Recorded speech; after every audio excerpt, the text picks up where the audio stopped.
সর্বশেষ আল্লাহর দরবারে প্রাণ খুলে দোয়া করবেন।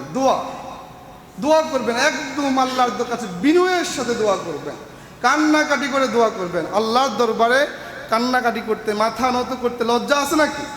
বলেন, লজ্জা আছে? আল্লাহর দরবারে প্রাণ খুলে দোয়া করবেন, কান্নাকাটি করবেন, চোখের পানি ফেলে দিবেন।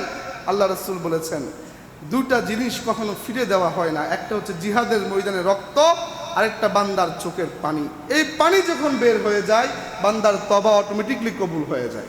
এজন্যে জীবনের সমস্ত গুনার কথা স্বীকার করে মাথার মধ্যে বোঝা নিয়ে আল্লাহকে বলবেন, সমস্ত গুনার কথা স্বীকার করলাম, অপরাধ করেছি, আজ আপনার কাছে মাপ চাচ্ছি। এই রমজান চলমান, যদি আমি নিজেকে মাপ করাইতে না পারি, তা আমার চেয়ে দুর্ভাগ্য পৃথিবীতে কে আছে? আল্লাহ পাক রমজান দিয়েছেন মাপ করার জন্য, আমি মাপ করাইতে পারলাম না আমাকে, আমার চেয়ে দুর্ভাগ্য পৃথিবীতে কেউ নেই। আপনি যদি মসজিদে আসতে চান আসবেন, না আসতে চাইলে বাড়িতেই পড়েন, কোনো সমস্যা নেই। আপনার ঘরের এক কোনায় বসে আল্লাহর দরবারে প্রাণ খুলে কাঁদেন। গুনাহ আমরা কম করি নাই, গোটা 11 মাসের গুনাহ আল্লাহ পাক একবার কাঁদলে মাফ করতে পারেন। এজন্য আল্লাহর দরবারে প্রাণ খুলে মাপ চাইবেন।